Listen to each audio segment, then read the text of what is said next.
Welcome everyone to our November 5th meeting of the Mount Diablo Audubon Society.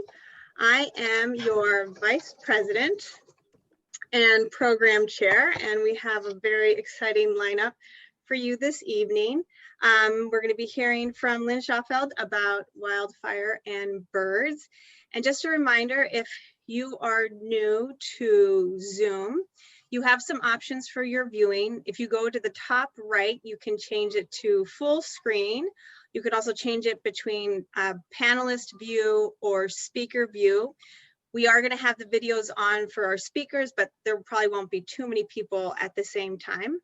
And then you'll also see on the bottom of your screen, there are options for Q&A. And since we're probably going to have a large group with us, we're going to mostly use the Q&A function. Oh, sorry, whoops. Type your questions. And then I'm also going to ask you to use the Q&A to share sightings. So what I want you to do is just go ahead and put the name of the bird, where you saw the bird, and the date, and I'm going to read the sightings after board announcements. And then we also have the chat function. So I'm going to stop sharing this screen. And so the way we usually have our meetings, we have a birding info program, and then I'm going to do a fun poll, then we'll do board announcements, and then we will go to our main program, which will probably be around 7:30. So our first speakers of this evening, Krista, Vossekuil, and Paul Detjens, are going to talk about the Lower Walnut Creek Pacheco Marsh Restoration and Public Access Project. So let's get their videos on. You guys ready to go?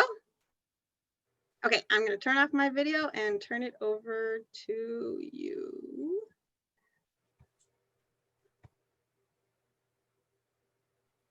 Fantastic. I guess we're going, right, Krista?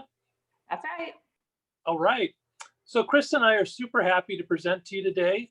My name is Paul Detjens. I'm the project manager for the Lower Walnut Creek Restoration Project with the Flood Control District. And Krista? I am the Director of Philanthropy for John Muir Land Trust, as well as the Education Chair for Mount Diablo Audubon Society. And we're going to co-present to you today about the Lower Walnut Creek Pacheco Marsh Restoration and Public Access Project. Next slide. So I'm with the Flood Control District, one of those two logos that was on the screen, and I'm going to talk about the restoration part of the project. And Krista is going to close us out with the probably more fun public access portion. Next slide.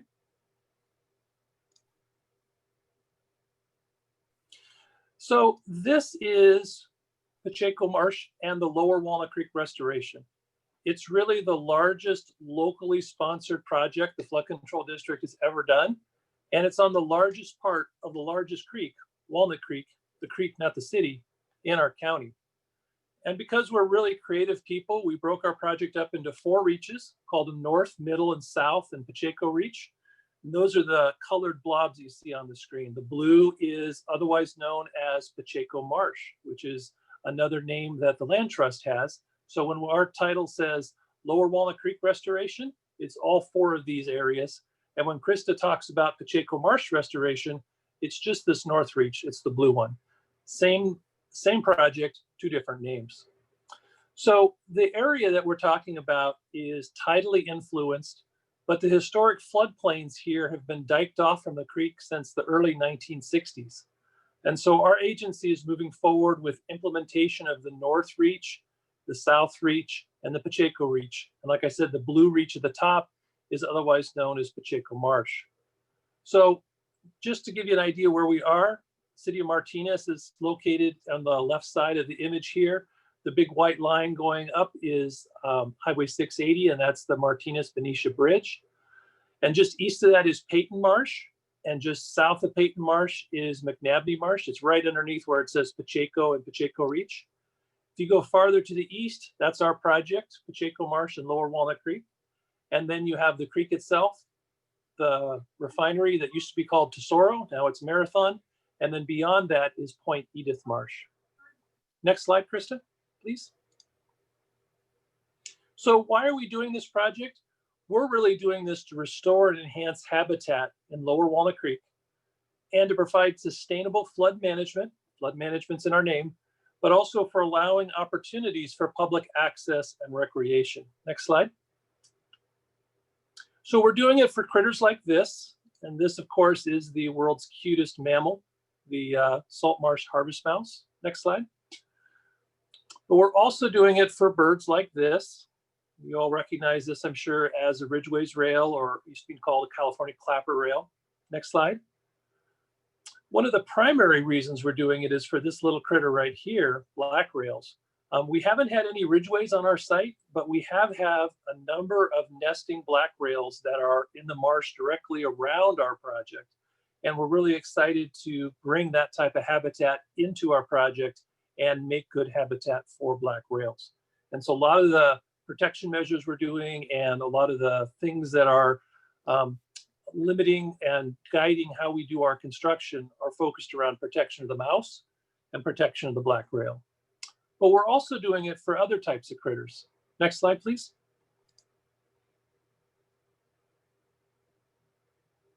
So this is an old duffer on a bike with a Pomeranian. I guess you could call it a kind of habitat for this guy, but this is really the public access portion that the Land Trust does so much better than us. So what we're really doing is balancing the habitat for the native species that are out here, fish, land-based species, birds, but also trying to balance it with the public access. And Krista will go into that in a lot more detail. Next slide.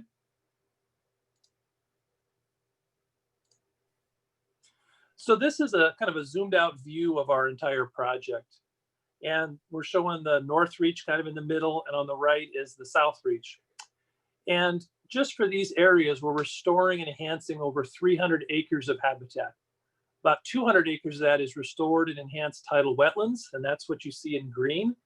And we have 40 acres of this transitional habitat that's kind of in yellow, and about 52 acres of upland, that's kind of the light orangish pumpkin color. And 8 acres is for trails and public access and staging area. And Krista will talk a little more about that in a little bit. One of the most important things we're doing on the North Reach is we're taking this area that used to be a dumping ground for old dredge disposal, dirt, and other industry, and we're creating new tidal habitat. And these blue squiggly lines, you kind of see they look almost like veins, I guess. Those are our new dendritic tidal channels. And one of them goes to the east, right into the main stem of Walnut Creek. And one of them goes to the north, which connects directly into Sassoon Bay. So we'll have that direct tidal influence. And for those that are familiar with McNabney Marsh, there's the whole tide gate structure and other complexities that dictate what the actual response is. We're not having any of that stuff. This is direct tidal flow. And so it should be, I think, a much better exchange and a much healthier tidal habitat. So you can get a lot more information if you go to our webpage, which is lowerwalnutcreek.org. And hopefully once COVID passes, we'll be giving tours again. I know we've given some tours to Mount Diablo Audubon before. That was kind of fun, and I hope we can do that again soon. Next slide, please. So climate change and sea level rise in particular have been really a part of our project objectives since the beginning. We're really glad that our project is well positioned for long-term resiliency, and kind of new for our agency, this opens up a lot of funding. Some of the funders that have given us grant funding for building this project actually are using greenhouse gas cap and trade monies, which is a funding stream that traditionally flood control districts don't get. So it's really a broadening of the benefits of the project, and it's something that we're really pleased to have part of our project. So this silly picture is from our one of our Lower Walnut Creek Adventures YouTube videos about the king tide, and you got to go and watch it to see which one of us gets wet. I'll tell you, it's not the guy in the truck, it's the guy in the rubber boots, which is yours truly. So next slide, please. So one of our main objectives is to ensure the benefits from all this wetland restoration persist in the face of climate change and sea level rise. So we've thought a lot about how to design this restoration site to ensure these new wetlands can endure. And the mouth of Walnut Creek is really a great place to restore tidal wetlands. It's directly on the south shore of Sassoon Bay. And we have a lot of sediment that comes from the adjacent Walnut Creek. Again, that's the creek, not the city. And so this means that the habitats are created are going to be highly resilient to the expected rapid rates of sea level rise. So by the end of the century, we're expecting that Peyton Marsh to the west and Point Edith Marsh to the east will be mostly mudflats and open water. But Pacheco Marsh, because of its higher elevation, will still persist and provide valuable habitat. So this three pictures on the screen right now really show what it looks like today, maybe 50 years from now and 100 years from now.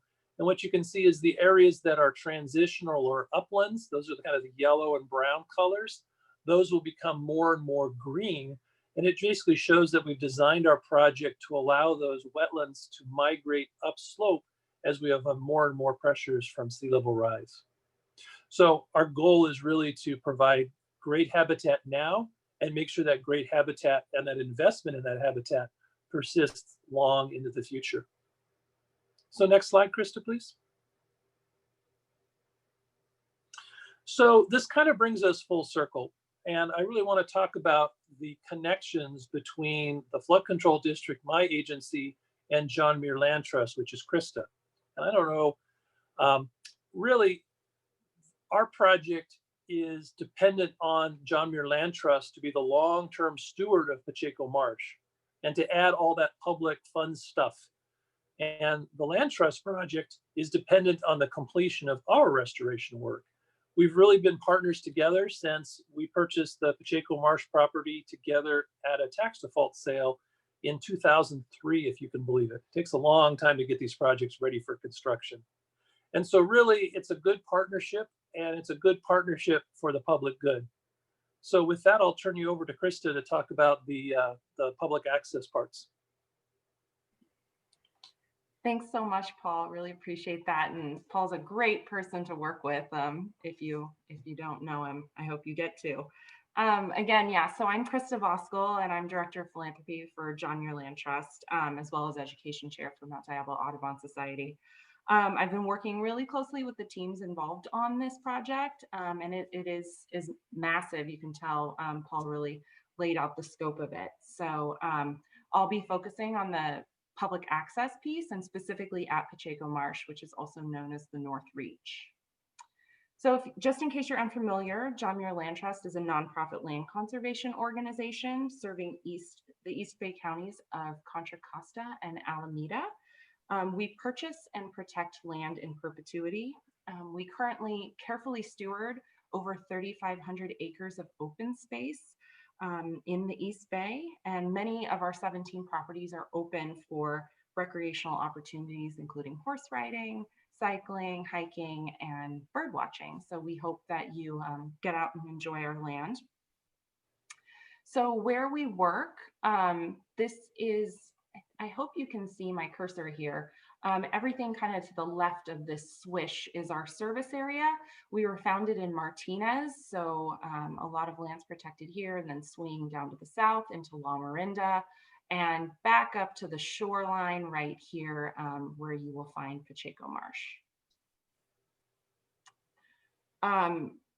So what does public access mean in a tidal wetland restoration area? We're really glad you asked. The planning process included community involvement, many partners, and like Paul mentioned, a lot of time. It's important to appropriately balance the three items or goals that you see in the shape below: habitat, education, and recreation. So after a really thorough and thoughtful planning process, the following I'm going to share with you is a map of proposed features at the restored site. So this kind of, we call it a pork chop shape, looks probably familiar to you from Paul's maps. And there are little icons representing 2.9 miles of trails, a third of a mile with seasonal access blocked off to protect breeding birds and other sensitive habitat, 4 pedestrian bridges, 3 ADA accessible vista points offering broad, inspiring views of the restored wetlands, 2 bird blinds, interpretive signage, a kayak or non-motorized small boat launch, and also a staging area, parking lot, and restroom facilities. So talking about habitat, I think it's first important to mention that San Francisco Bay has lost 80% of its historic tidal wetlands, with areas adjacent to Walnut Creek losing 85%. So biologists are recreating habitat for these threatened bird species, marine invertebrates, and coastal fish. Pacheco Marsh is home to 10 special status species, plant and animals, including those you see on screen. We've got the black rail, everyone's favorite, the salt marsh harvest mouse, a Sassoon song sparrow there, and that is Sassoon marsh aster. Next, I'm going to share a list of recorded bird species on and around the site, and I'm certain there will be more when the marsh is restored. So I just want to give, all the folks watching an opportunity to take those in, and I'll point out specifically the short-eared owl, black rail, and loggerhead shrike. I was able to go out one January and spot 2 on the property. And I think last time Paul and I were out there filming, we saw 5 or 6 white-tailed kites. Yeah, they're really common. They're usually out when I do the tours, and frequently we see the osprey too, which is nesting. Yeah. So that's kind of cool. It's pretty spectacular. Okay. So another important focus is on education. The restored wetland really provides a unique opportunity, especially for this local community and the region, regarding environmental education. Our goal is to provide these opportunities for people of all ages and to increase community awareness of natural conservation areas. JMLT currently has programming in place that we use at other properties. It was developed with funding from Tesoro and through the Contra Costa County Office of Education. It's mobile app interpretive technology that brings classroom learning out into the field.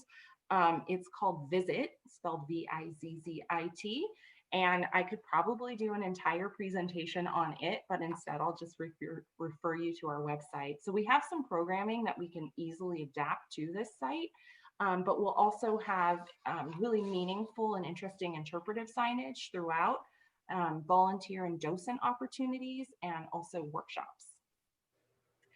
So on to the recreation.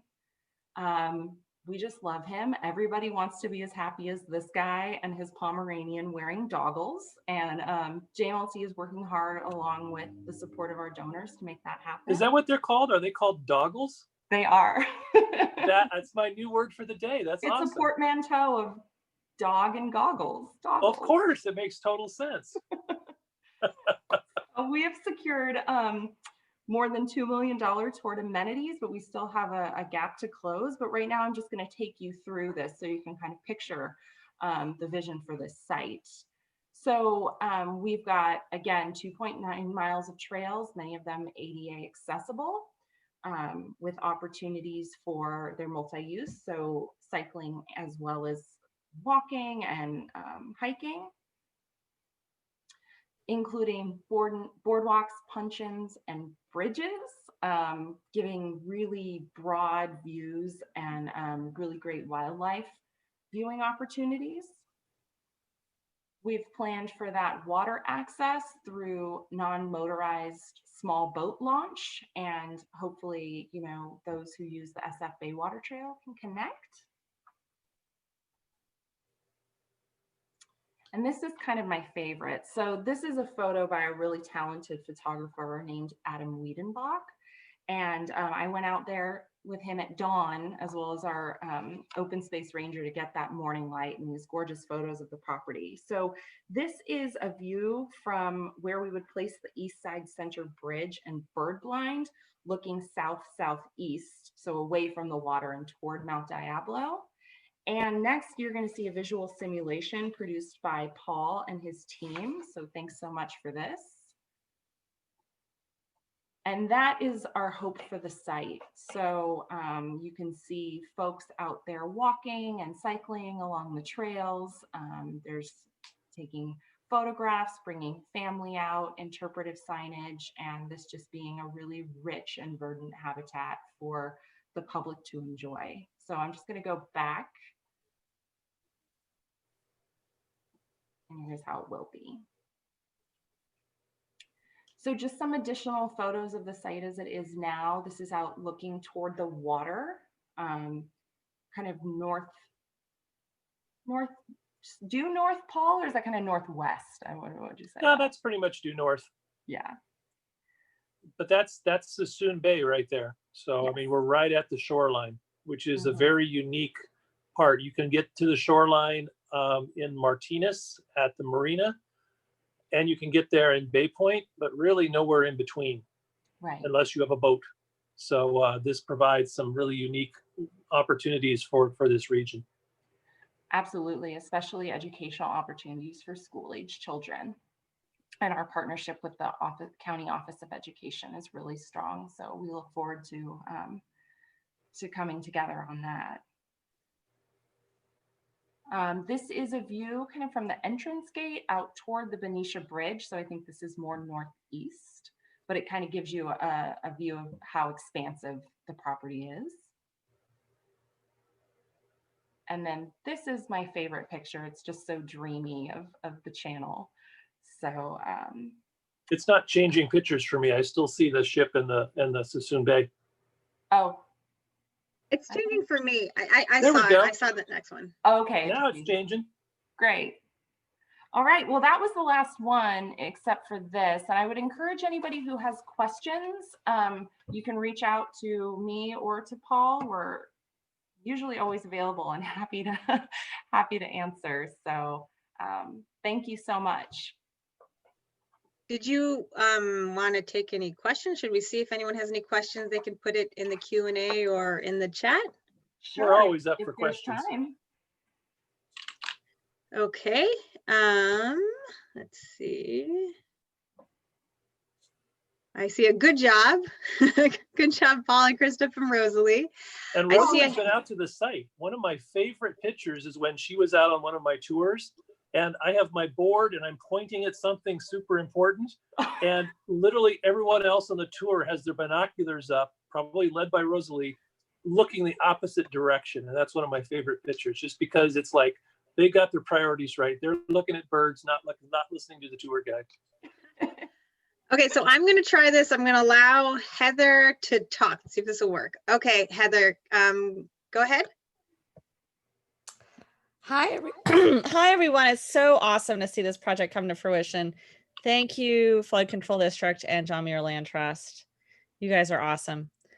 So I'm with Audubon and also Friends of Pleasant Hill Creeks. And I know that Grayson Creek connects with Walnut Creek, which drains into this beautiful restored habitat. And I'm wondering if there has been any mapping done of how people can get to this area for recreation, education, bird watching, on foot or on bike. Is there a trail network that's been mapped or considered? Because we'd love to participate in that, because our creek ultimately connects with this wetland. I can handle that one. Absolutely. We're not in the trail business, but as you know, from the trails that are along like the main stem of Walnut Creek, we often partner with groups like John Muir Land Trust or East Bay Regional Park District to put in those types of facilities. So East Bay Regional Park District is working hard on an extension of the Iron Horse Trail, which currently stops now at the Marsh Drive Bridge, kind of by the Dodge Fiat dealer there by the airport. And the Park District is working on plans to extend that all the way down to Waterbird Regional Preserve. They have some other options that will take it directly to Pacheco Marsh. That didn't make the cut for their final option. But then there's talk of having a trail along Waterfront Road that would connect the Bay Trail coming across the Benicia Bridge to Waterbird Regional Preserve, and then farther east to Pacheco Marsh. And that's part of the Great California Delta Trail. So those are all things that are in the works that our partners are working hard on. Fantastic. Thank you so much. Great question. You, Paul and Krista, do you see the questions in the Q&A? I do not. Maybe Oh. I'm on the wrong screen. Krista, do you see I don't know them? if I'm now sharing them though. Can You don't know what? everybody- Can Oh, everybody see them? Well, I'm just I- saying, okay, well, maybe I'll just read them. I'll I read. can see okay. them now. Okay, I also had a question on what's a puncheon. A puncheon apparently is a boardwalk. And so it was a term that the Land Trust uses that's new to me. What is the timeline? We are, after lots and lots of behind the scenes work on this, we are gearing up to advertise the project in about 2 months. And we're hoping to be under construction for the restoration through the duration of summer and fall 2021. Once our project is complete, then that clears the way for the Land Trust to come in. And best case scenario, they'd like to come in 2022 to do the public access portion. And then the question on kayaks, I think that's up for you, Krista. Can you repeat it? I didn't catch it. The question is, Krista, how are kayakers to get their boats out to the launch? I assume it's not for cars and it looks like a long way. We are working on that. It is kind of a long way. We're exploring opportunities of having a launch closer, but again, it is really sensitive habitat, and we have to put that first in some instances. So there will be a parking area, and I'm not a kayaker, but Paul is, and so you can, it's portage or portage out to the water, and we're thinking that's going to be the main access right now. great. And then a few more questions. Rosalie asked, tell me about the bird blinds. Right. What do you want to know? We have plans for bird blinds, but we haven't finalized design quite yet. And what about pollution from the oil pipelines? Well, we have lots of requirements to make sure that the land is clean and clear. And so we've done a lot of pre-project investigation of possible pollution that's in the soil. And what we found is that it is surprisingly not of concern.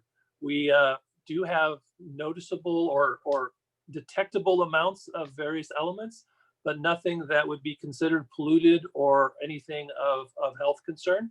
So we've got the thumbs up from our environmental people that we're in good shape.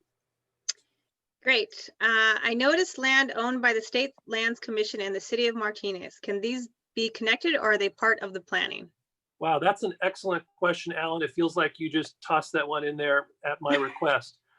Last Thursday was our hearing in front of the California State Lands Commission. We have a lease that is for portions of the state lands that's directly adjacent to our project. And that is not only parts to the west and the east, but also the area right along the shoreline, which is kept in public trust for the state. And so we have a lease that allows our project to go forward. John Muir Land Trust plans to go in and get another lease that will cover the public access for those areas. There was a question on the City of Martinez where they have their staging area. The staging area was a site that City of Martinez created with some grant money. I've never seen it actually physically open. I know that the Land Trust and the city have talked about potentially using some of that as a staging area for the site, but it might be an overflow as well. But certainly if the city opens that, it's directly connected to the trail system that we're setting up. And we have been talking with the city a lot. They just are not really well resourced to make it an active park. Great. So last two questions here. Where will all the dirt go? It looks like a lot of material will need to be removed, or will it just be rearranged? The short answer is it will be rearranged. I learned a new term, not just doggles, but I also learned something called elevation capital. And what that means is that the elevation of the land has a lot of value to it. And so what we're doing is really capitalizing on that. We're creating some higher areas for outlooks, and we're excavating some areas to allow those tidal channels to come through. And so we are hauling some material from the north reach to the south reach to build our new levee, but our project is balanced overall. So we're not importing any material, and we're not exporting any material. Overall, our site is balanced. Great. Last question. Do you need stewards of the marsh prior to the opening? We're always looking for stewards, and I will refer you to John Muir Land Trust as to how to make that happen. They're really our public access stewardship and everything else partner. And so, Krista, how do we make that happen? Because we're always looking for help. Yes, absolutely. Please reach out to me, or you can, sign up for our newsletter if you just want to stay involved too. But you can definitely reach out, and we are starting to build kind of our coalition of folks who will help with long-term stewardship and prepping the site, including invasive plant removal and vegetation, all of that. So it's a lot, but please do reach out to me. Well, thank you both so much. We are excited to see the project progress. Maybe we'll get an update from you later on. Thanks so much. Thanks for having us. Yep. Okay. So we have another poll, and this one was designed by Mark Dessen, who helps with, who is our newsletter editor for the Quail, that beautiful newsletter you get every month, and also is updating our website. And he is unable to run the poll today, so I am going to try it out. So let's see how it goes. So what we're going to do is we are going to see how well you know your bird calls. It's just going to be 5 calls. And I'm going to play the call and then show the poll and then play the call again and give you a chance to answer. Now, as I'm sharing my screen, try not to look too closely because you're going to see the answer, but I'll just try to do it really quickly before you see the answer for the first one. Okay, here we go. All right, so I'm going to play this first call.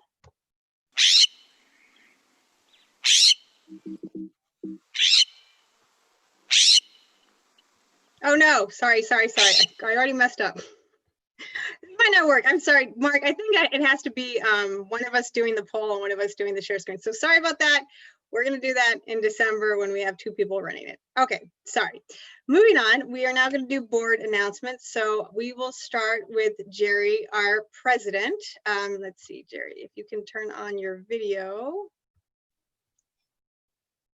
All right, here he is. Okay. Hello there. Hi, everybody. Thank you for joining in. I think this is the 3rd installment of our monthly virtual meeting. And thank you, Ariana, for putting it together. And also thank you, Paul and Kristen, for a nice presentation on the wetlands that was very informative. I don't have a whole lot this evening. I just want to say that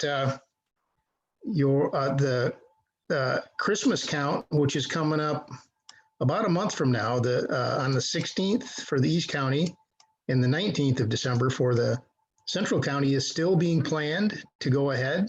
We won't have the official announcement for another week or so. And we are assuming that there's going to be a liability waiver signature and a COVID protocol that people will sign up to abide by.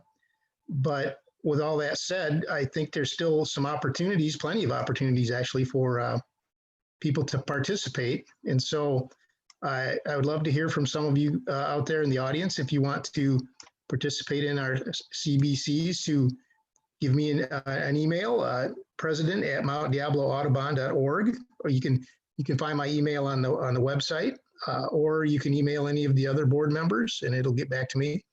And so we can fill out some groups that are going to go out into the field. And we're looking forward to another successful Christmas bird count. We've run this as a chapter since 1955, and there's a few obstacles, of course, thrown in our way this year with COVID, but we're not going to let that stop us, I don't think. And so we're looking forward to it. And so again, if you have any interest, please give us an email. Back to you, Ariana. Thanks, Jerry.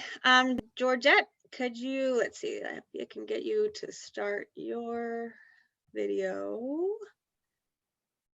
Hi, everybody.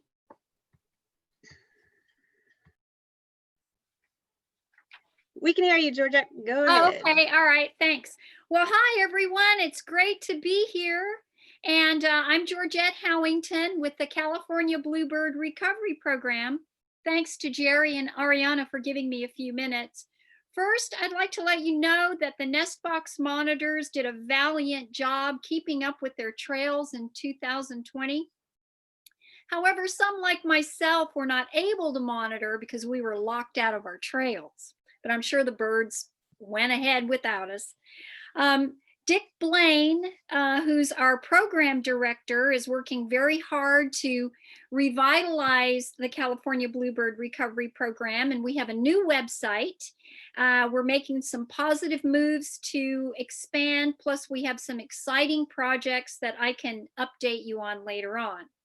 We did have several board members step down this year, including Jim Semmelroth, who was our long-standing editor for Bluebird's Fly newsletter. It comes out twice a year. And so I'm asking if anyone would like to step up and take that position. We'd be thrilled to welcome you to our team. And you can get my email at www.cbrp.org. Be safe, take care, and Bluebird blessings from all of us at CBRP.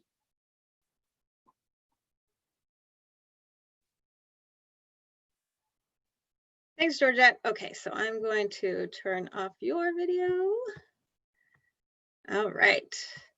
So just a few additional announcements.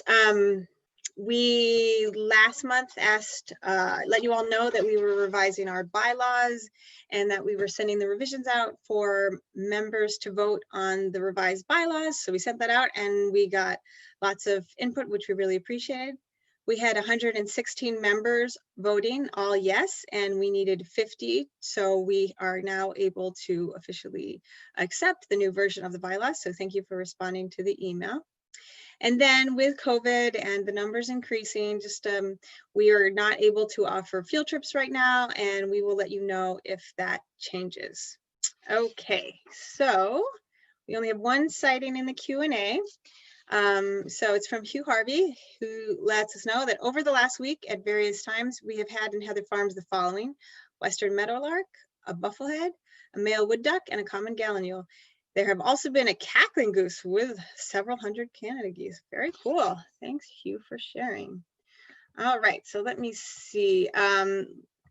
Lynn, are you, oh, we also have Alan says he had a canyon run at Pine Canyon.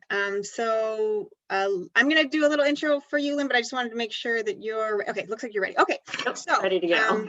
Okay, cool.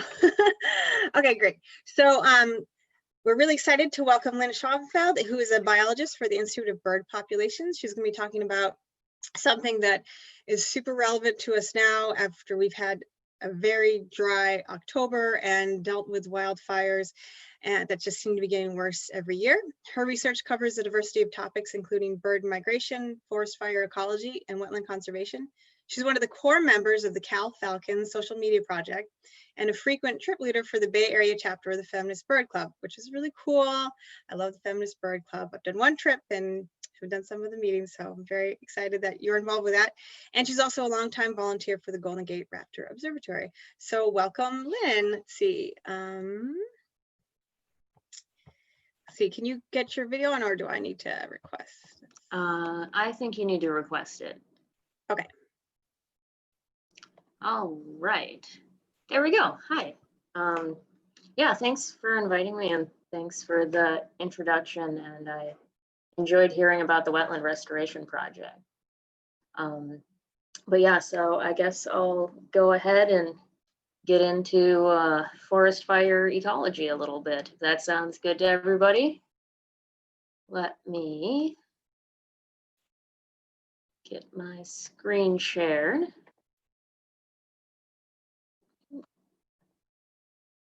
All right. Is everyone seeing my screen successfully here?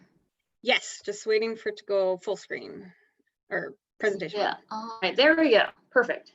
All right. So anyways, I'm Lynn Schofield, and I just want to point out in the parenthetical there that the research being presented here Some of it is my personal research, some of it is things that I'm involved in, but it's all things done collaboratively with my colleagues at the Institute for Bird Populations, with the national parks and with the national forests. So this isn't just about me, I'm just the one talking about it here. And this slide I have in here just because I'm talking about forest fires and its relationship with wildlife, and it just needs to be recognized, of course, that there's a really complicated story here because it's also forest fires and our relationship with it as people and our homes and stuff. And so there's that aspect of it, and I'm not talking about that, but I just want to recognize that, you know, there's a lot to this. And so the implications of forest fire on wildlife and the implications of forest fire on us are often similar, but not always the same. But for a little bit of context to start with, there's been this sort of forest fires became something that people had this very big and negative feeling about. 1910 was when this incident called the Big Blow Up happened, and 3 million acres burned across the Western US, which this year, far more than 3 million acres have burned across the Western US. A single fire alone in California burned over 1 million acres. So, but this is the first time I think people really directly experienced and had to fight against one of these really big forest fire complexes. And this is where the Smokey the Bear philosophy came from, that we want to prevent forest fires, and that the, you know, as a whole, land managers were going to strive to prevent all forest fires. But of course, this isn't a plausible goal. It's impossible to prevent forest fires forever. This isn't a very high quality picture, but I think it does a good job of illustrating that fuel builds up, dead trees, dead leaves builds up, and what naturally can and should and does happen is that the built up fuel eventually will burn and should burn regularly. And just the wildfire has always been a part of landscapes across North America, across the United States, California especially. The red indicates a frequent fire return interval, so time between forest fires. And so California, a lot of it is anywhere between once every 6 to 20 years is very common for most of California to expect an area to be burned. And really, actually, wildlife or wildfires are part of ecosystems all around the world. So there's me with the Smokey the Bear sign, and to the right, that's a sign I took a picture of in Yucatan where I did some research. And essentially, that sign says the exact same thing as the Smokey the Bear sign, fire risk maximum. But so in a healthy ecosystem, wildfire burns in a mosaic to create a diverse ecosystem with many types of plants and animals. So this is a picture of the Mesa fire, and what you can see is that some areas burned very heavily and you don't see remaining trees in some pockets of space, and other areas burned very little at all, and so just understory was removed. So this creates a whole bunch of different habitat types. And so this could be described as a very healthy fire, and it's relatively similar to what we might expect in the historical fire regime. Trees can survive moderate fires. It creates space for new growth in the understory, and the overstory can largely survive. So there's kind of a paradox here that fire can be devastating, especially for individual animals, but fire also creates these opportunities for having future habitat after the fire regenerates, or even creating habitat that is post-fire landscape. The burn trees themselves are habitat for some species. And just to illustrate kind of how quickly the landscape can change, this is taken in the same place 2 years apart. This is a meadow right after the year after the rim fire on the left, and then a couple years later. And so it doesn't take long for habitat to really change and recover after a forest fire. Of course, like both the old and the new growth. This is an East Coast example, but you know, eastern meadowlarks, they need an open place to live. They need relatively new growth. On the other hand, a black and white warbler needs a 100-plus-year-old old growth forest. And so if you want the greatest diversity of species, you need the greatest diversity of forest types, because put emphasis on old growth forest, and that's true because it's very hard to renew old growth forest, but if you have nothing but old growth forest, there's all these other species that don't have habitat.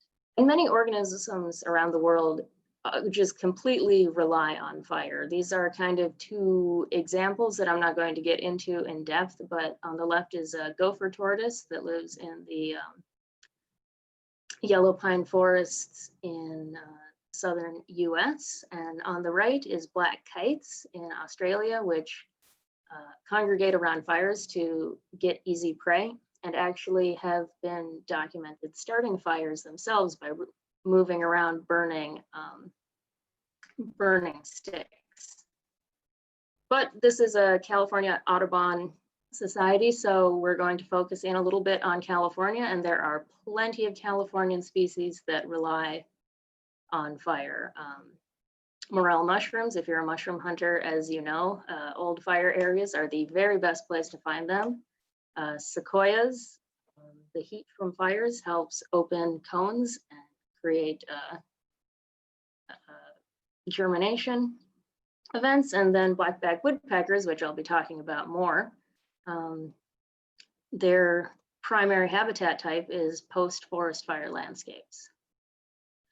So kind of, I've talked up how great forest fires are here, but not all wildfires are the same, and that's because not all forests are the same. So on the left, we have that mesa fire that burned at a whole variety of intensities, with some areas, you know, looking different than others. And on the right is a picture I took by the King Fire, which, as you can see, there is nothing but completely burned trees in that photograph.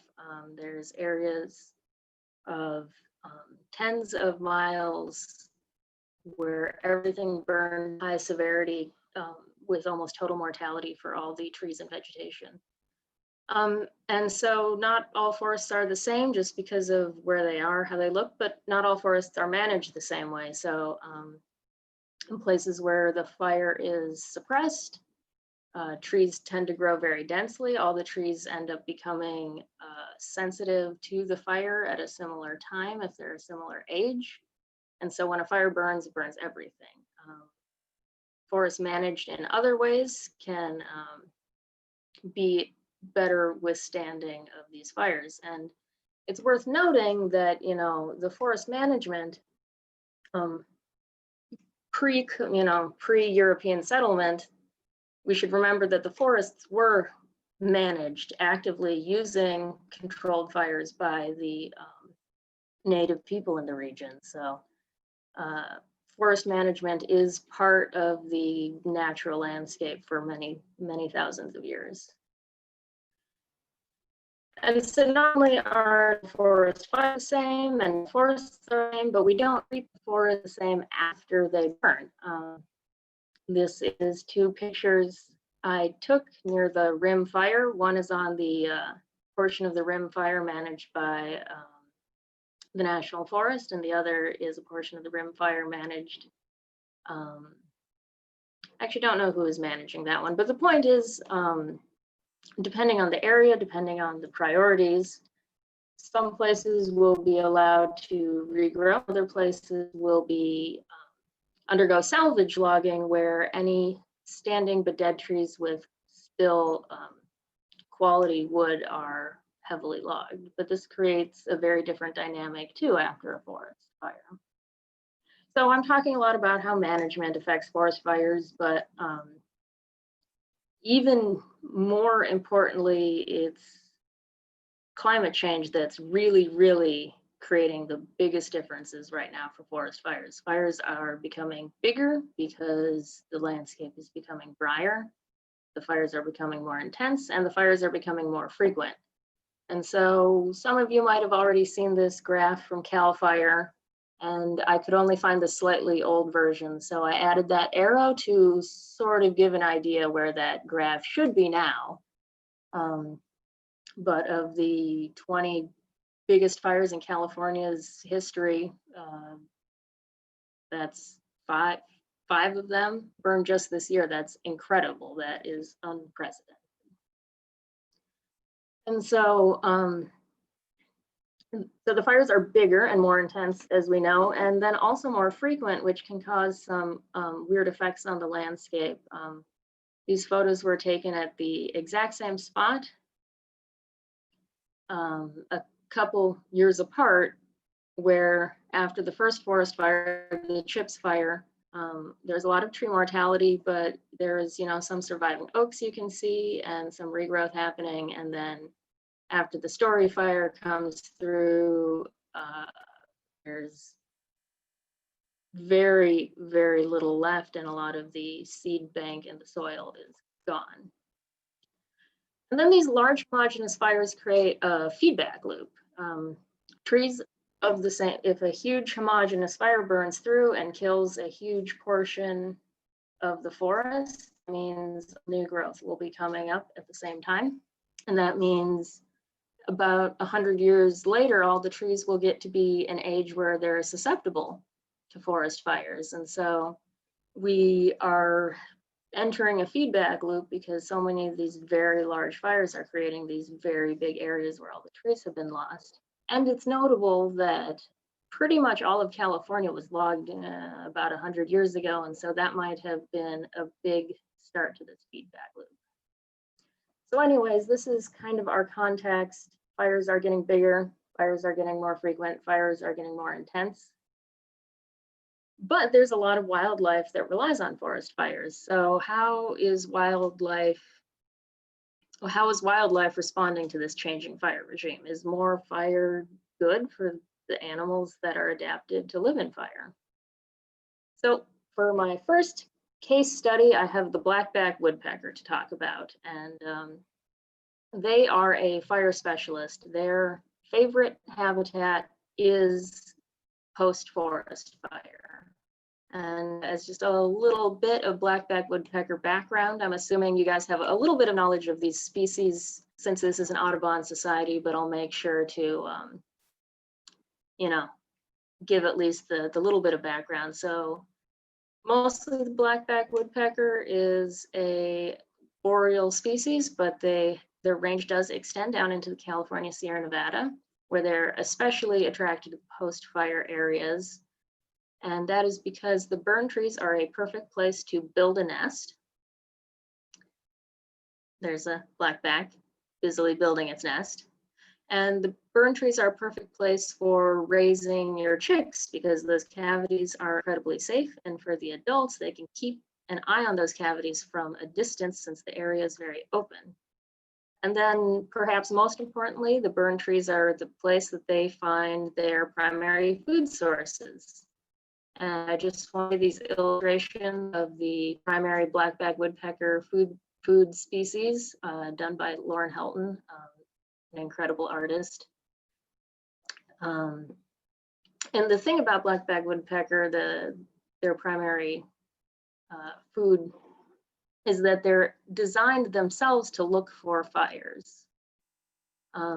Using actually the exact same high-tech gear that us humans now use to track and understand fires. So their antenna can detect particulate from smoke, and they have a little organ underneath their first pair of legs that is infrared sensors. So pretty much exactly the way that scientists are looking at fire progression in satellites is how those beetles are looking at fires and finding them across the landscape.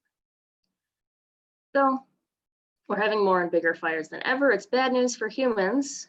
So is it at least good news for the woodpeckers? So to find out, and here's where we get to the research part, IVP went to the Rim and King fires, which are two of the biggest and most intense fires in the Sierra Nevada. Especially at that time, things are changing rapidly.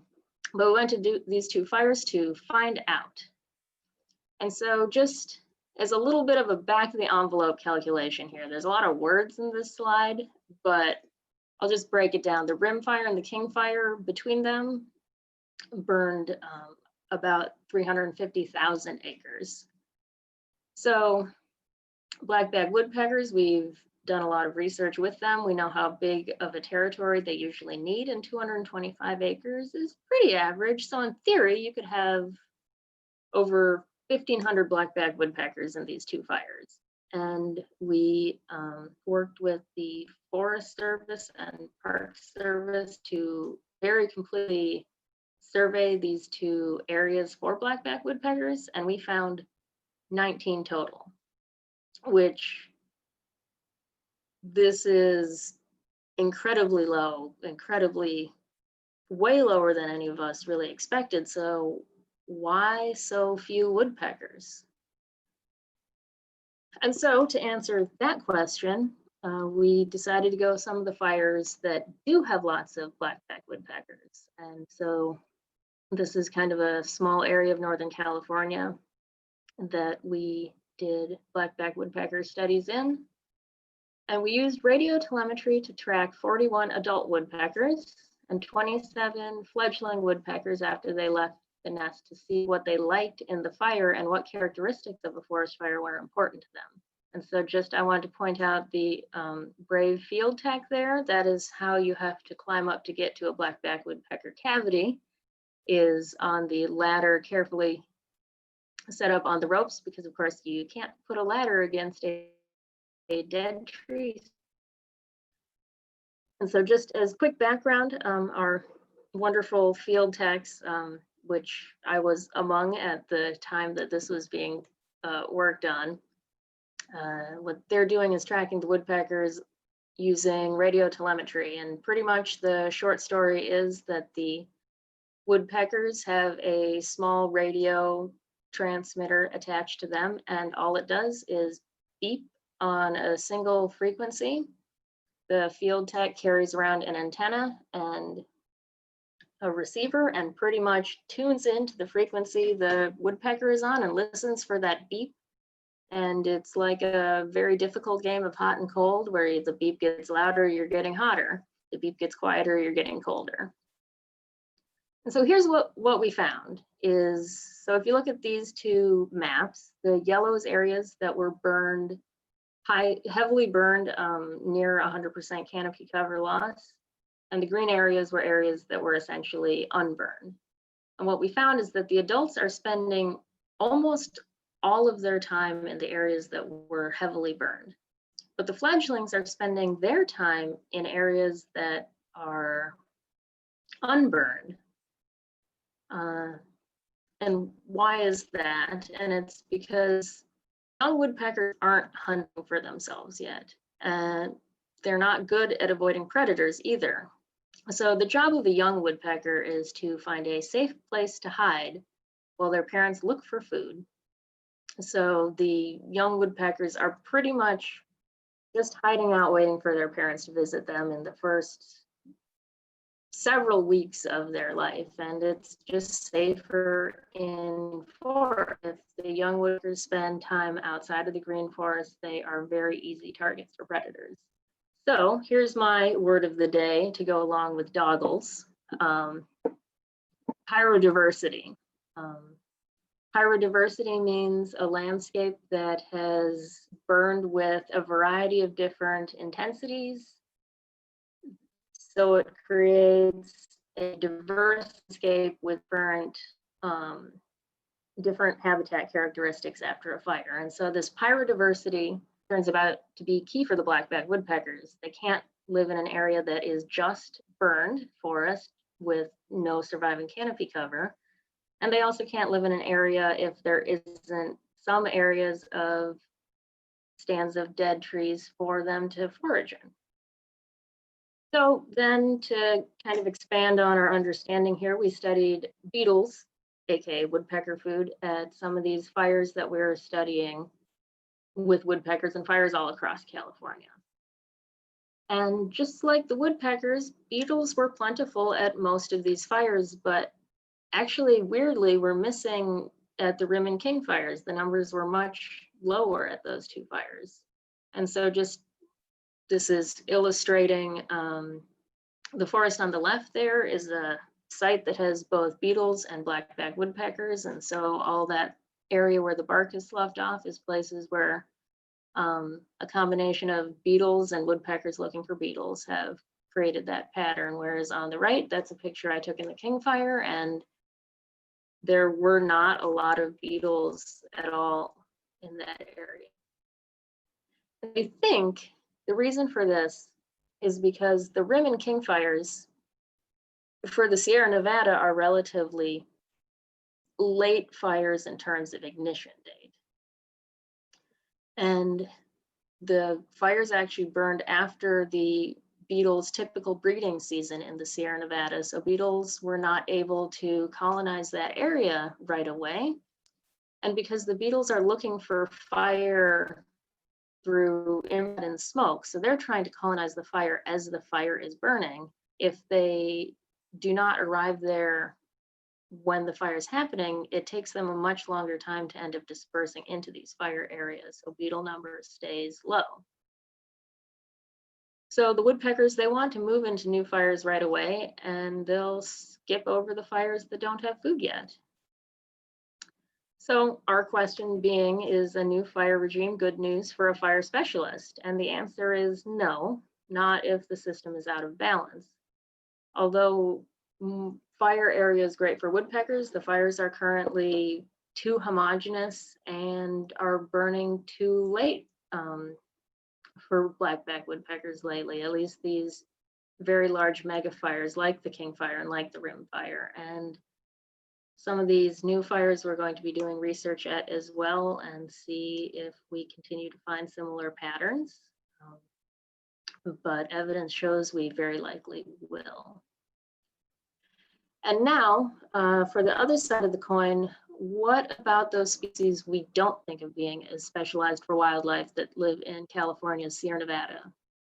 And my two case study species are the California spotted owl, which is a subspecies of spotted owl that is mostly restricted to the Sierra Nevada and the Southern Cascades, with a few little populations in Southern California as well. And then the great gray owl, which like the blackback is mostly a boreal species, but has its range that extends in Sierra Nevada a little bit.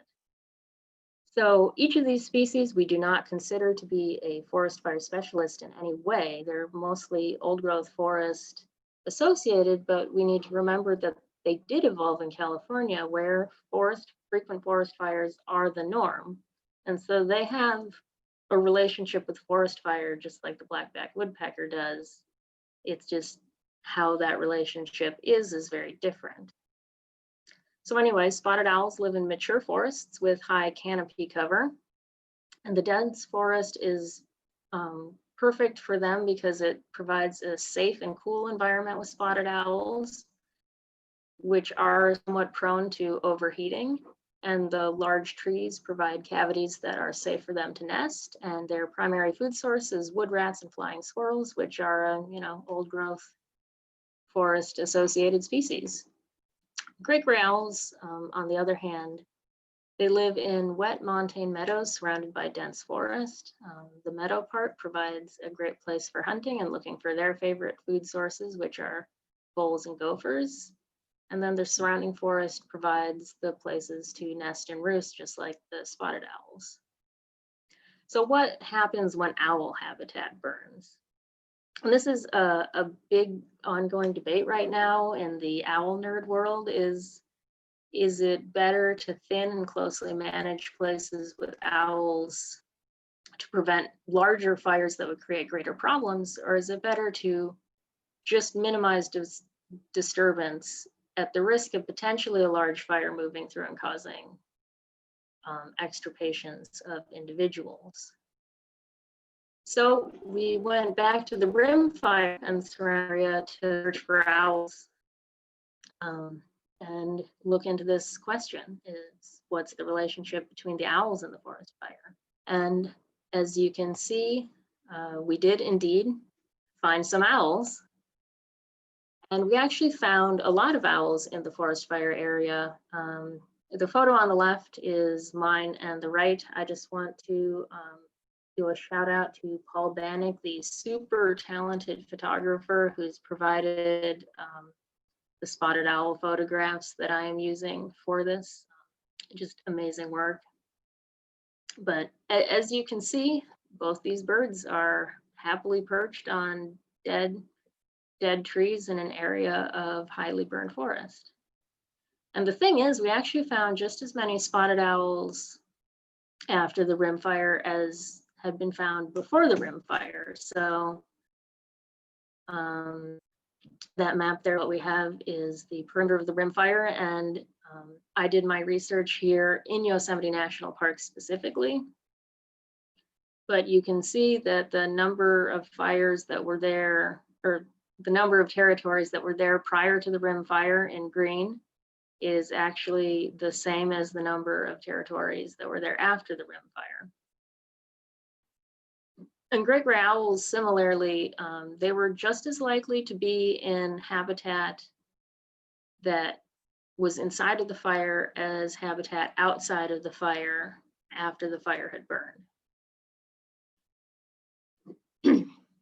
And then both species, they nested and raised chicks in the fire area. So here's some spotted owl babies happily growing up within the perimeter of the rim fire.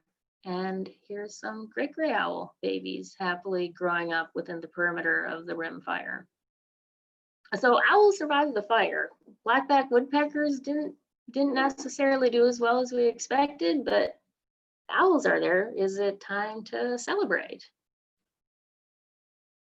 Before the party, though, we want to look a little bit more closely at the habitat used by the spotted owls after the rim fire. And so what I specifically honed in on is these data that are, this is all satellite data available for free from NASA, and it is burn severity as measured by relative differential normalized burn ratio, burn severity, the percent of canopy cover, and then the index of greenness, so how much productive canopy, or how much productive vegetation is present. And so what we found is that on average, if you looked at the owl territories and then compared them to a random sample of the area in the fire, the spotted owl territories and just random areas around the fire burned at about the same on average. If anything, the spotted owls perhaps had their territory burn a little more than the rest of the fire on the whole. So can we party now? They're using not only just the fire, but they're using fire that's burned at the same rate that the overall landscape is. And the answer is that there are limits that these owls have. Although the average amount that the territory burned did not necessarily matter, how much of that territory was burned at the highest level of severity, where they lost 75% or more of the canopy cover, was a limiting factor. The spotted owl territories that were present after the fire, none of them had more than 30% of the area burned at these highest severities. And so although they're happy in places that have burned, and they're happy in places that have burned with a mix of severities, they are not occupying areas that had a large area of high severity. So as you can see on our little rimfire map, those large areas of high severity burn are not so good, but other parts of the rimfire are pretty good for spotted owls. And that area circled that looks pretty good, that's within the Yosemite National Park perimeter. And so our colleagues that were working in the King Fire found something very similar, that essentially there were no owls remaining in that northern portion of the King Fire that you can see that is all red, where a huge area that greater than 75% canopy loss.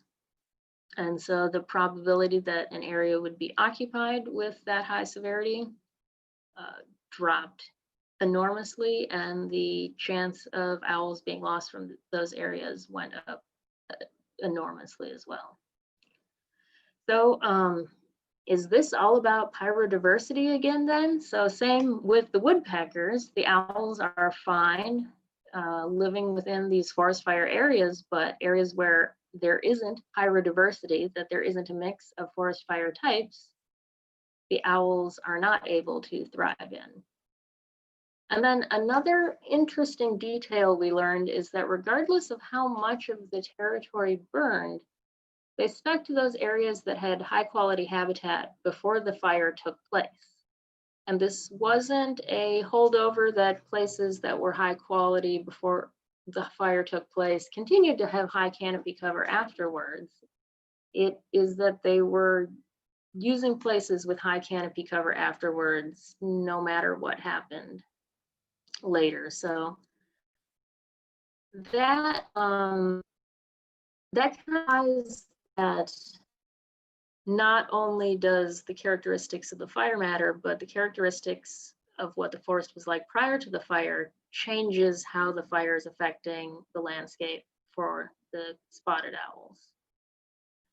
So, you know, here's our question: is the new fire regime bad news for a mature forest specialist? And the answer, just like the woodpeckers, is that the characteristics of the forest and the fire both matter. So both species can live and thrive within an area that has burned, but not just any burned area. And warmer and drier conditions mean bigger and later and more frequent fires with larger areas of high severity. So these are the exact kind of fires that owls and woodpeckers are avoiding. And we also know nothing about the long-term consequences of these fires, just because this avenue of research is new. We don't know what's going to happen 5 years down. Well, we don't know what's going to happen 10 years down the line, 20 years down the line for these species. So some questions that I'd like to, answer in the future that should really need to be answered in the future. And this is just me kind of listing off a few that I thought of offhand. Will the beetles and woodpeckers ever start to colonize fires that are starting later after what is currently the beetle breeding season? Is the breeding season for these beetles, is it going to become later to track the times that fires happen? How far are the woodpeckers willing to go to find the appropriate fire habitat? And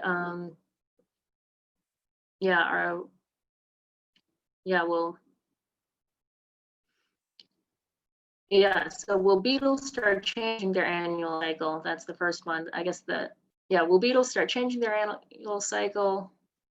And then will, woodpeckers in future years move into the fires that they weren't in initially? And then some spotted owl questions. Although the adult owls remain on their burned territories in the short term and even seem to be breeding, will they be doing that in the long term? Do they return to former territories in the long term?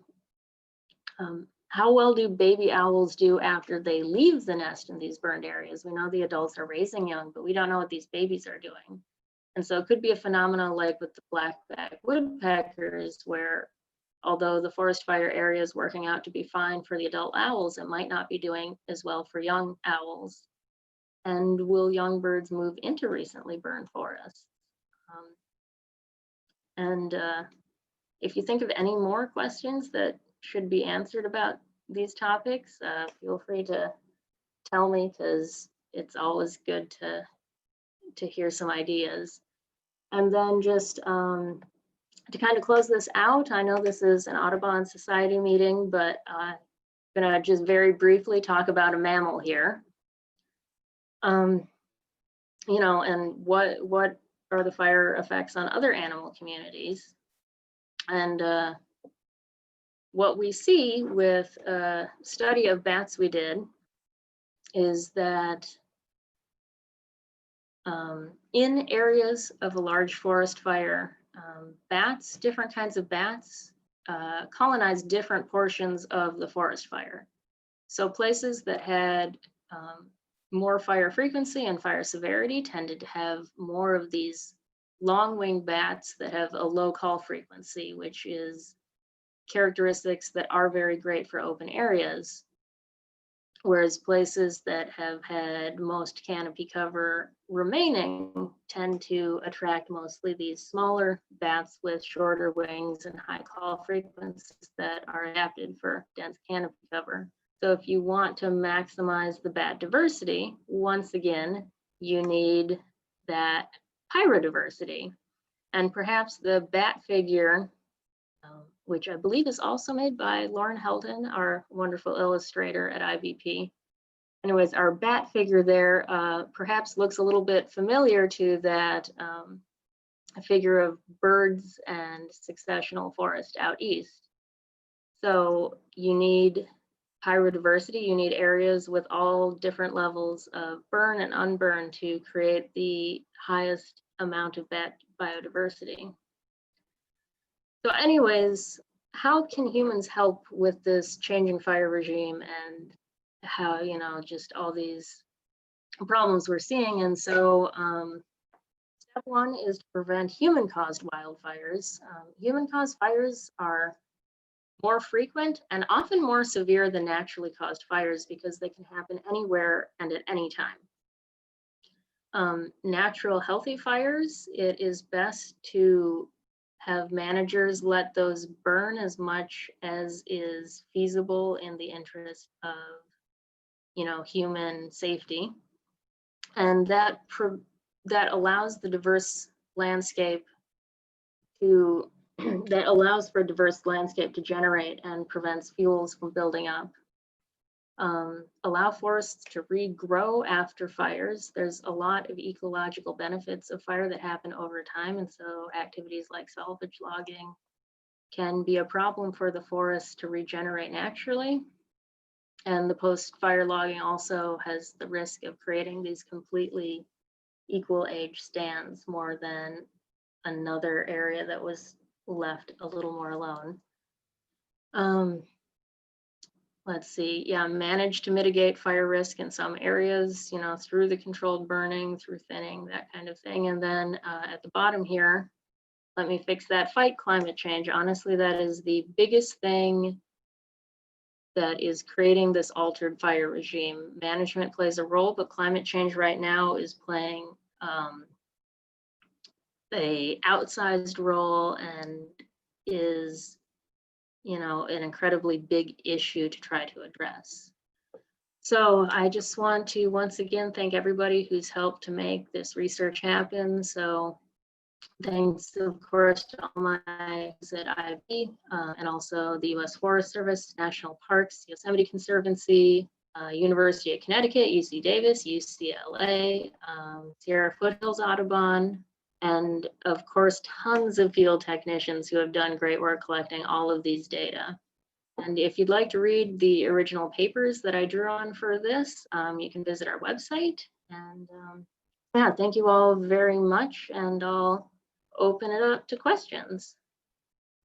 Great, thank you so much, Lynn. Are you able to see the questions in the Q&A? Yes, I can see the Q&A here. Okay. You can ignore the first one.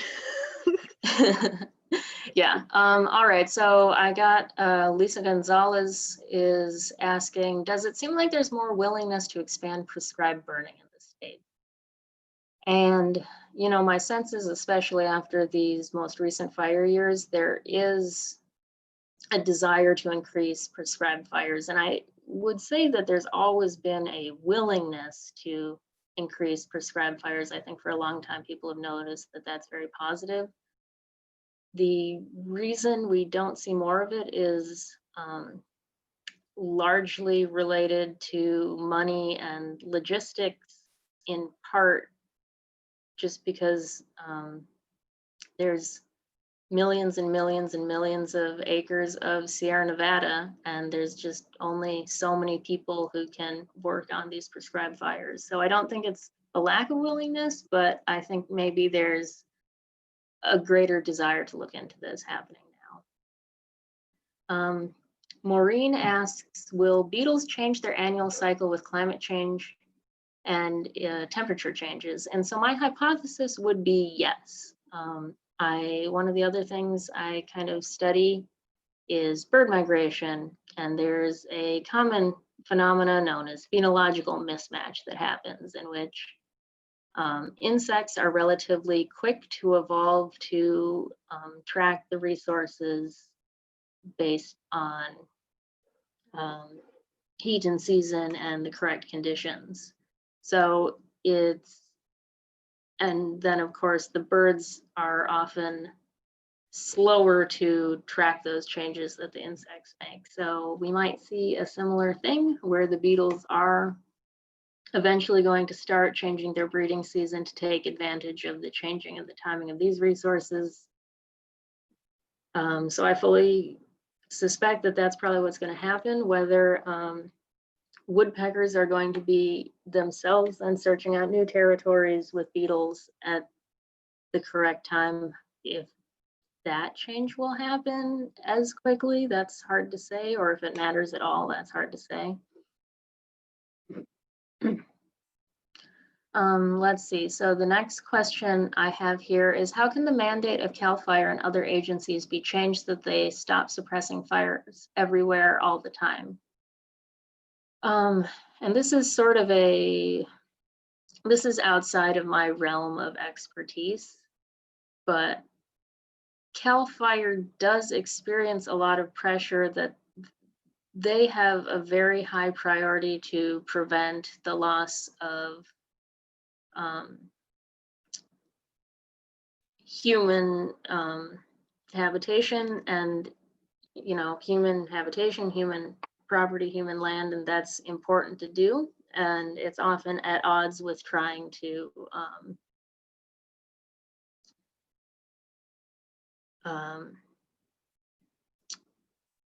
let me go back a bit. I don't know. Yeah, I'll put forth that I don't know how that mandate can be changed, because CAL FIRE's priorities are first to people living in these areas, and a lot of times letting a burn happen can be very difficult to do without taking some risk. And I don't know what sort of resources would need to be involved into increasing the amount of ability to let certain fires burn. Let's see, what's your view on reforesting and rewilding? Are there organizations that are doing this work responsibly? And would you be interested in studying the result of biodiversity of reforestation versus letting the burn forest grow naturally? So for me,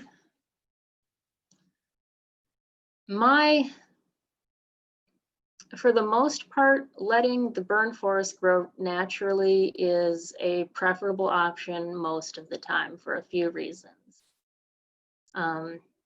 One is that reforestation often involves skipping kind of a whole step of the regeneration process, that comes when the new forbs and, plants start to come in, and the understory and brush starts to come in and skips immediately to young trees. So you've kind of changed the natural cycle there. And then the other thing is active plantings will often create the situation where all the young trees are the exact same age and spaced not necessarily favorably.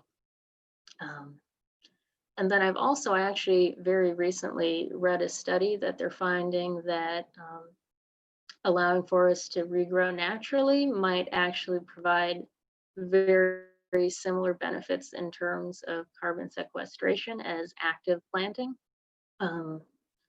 But of course, there are instances where the active planting is preferable if there's concern that trees are not going to be able to return to the area and it's going to due to certain climate conditions, that there's a concern that shrub species are going to take over in a way that's not going to let trees regrow. That might be a preferable option. And then next question I have is, I heard forestry expert on KCBS say that these mature canopy forests are not going to grow back into the lush, diverse forests they were, well, with less rain, less fog, hotter temperatures, more severe fires. The old trees may hang on, but new seedlings won't survive as much or grow as tall. Which I guess that's making reference a little bit to what I was saying before, that in some circumstances, there's a fear that letting the forest regrow naturally might not happen as expected because the climate has changed so much. And this is a scenario that is and will likely happen in some areas, that the habitat type is going to transition to something different.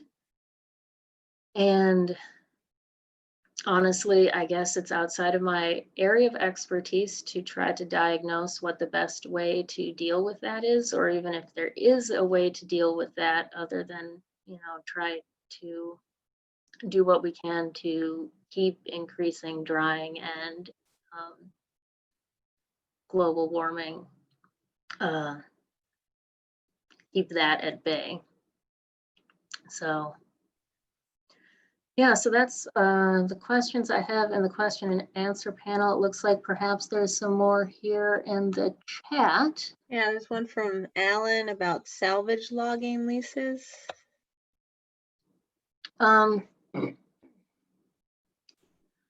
Yeah, so again, this is a little bit outside of my wheelhouse, so anyone can feel free to correct me. Salvage logging is not awarded without any wildlife surveys at all.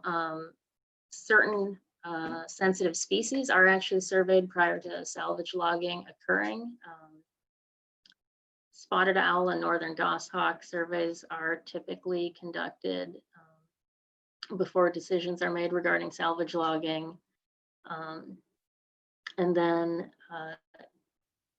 so there is science helping guide those lease locations to the extent that they are surveyed. And there's also been research done involving both blackback woodpeckers and spotted owls regarding how much the salvage logging and to what degree the salvage logging will impact the species and where the threshold is for what can be taken without creating a huge negative consequence. Then I have the question here, are fire suppressants toxic? And if so, how might they affect repopulation after the fire? And the fire suppressants are typically toxic, well, not all, but there are fire suppressants that are used that are toxic that can be used and will often be used in places that are very far away from human habitation. And that's partially because the toxins, largely the lasting effect is that they're carcinogenic. And so from the perspective of the wildlife, a blackback woodpecker is usually not living long enough that carcinogens in the area are necessarily going to be a primary cause of mortality. So they're considered okay for regeneration of forests, but there's a lot I don't know about that kind of dynamic. And so I don't think I can fully answer that question, but yes, some fire suppressants are toxic, not all of them are, and the less toxic ones are preferred, especially if humans are anywhere nearby. But I do not believe there's a major effect when it comes to the regrowth of vegetation, and the lasting health effects are usually that they're carcinogenic more than that they're a direct fast poison. So I'm going to guess that the consequences are, we might learn more in the future, but I don't know a lot about that. Thank you, Lynn. Thank you for answering all those questions. As you can see, people really enjoyed your presentation and wanted to learn more. So thank you again for joining us. Yeah, thanks for inviting me. It's always fun to talk to people. Yes, and maybe someday we can welcome you in person. That'd be great. Yeah, I'd love to go birding with you guys sometime. Okay. Yes, that would be awesome. We'll make it happen when it's possible. Yeah. Yeah, thanks so much, everyone. And if anyone has kind of more questions or thoughts or ideas, people can feel free to email me. My email is on the birdpop.org website. So yeah, look me up. Great. Thank you, Lynn. Thank you. Okay, so that concludes our November meeting. We hope you join us next month on December 3rd. It's gonna be all birds, the way we like it. Julie Woodruff is going to do our birding info program. She's going to talk about her Northern Saw-Whet Owl banding project, which Mount Diablo Audubon is supporting, and she's currently banding owls as we speak. And then our main presentation is going to be Geronimo Castaneda from Audubon, California, about their tricolored blackbird project. So let me see if I can get my cat to say, oh no, she's not happy. Anyway, here's my cat Preston saying bye, signing off. See you guys next month. Bye.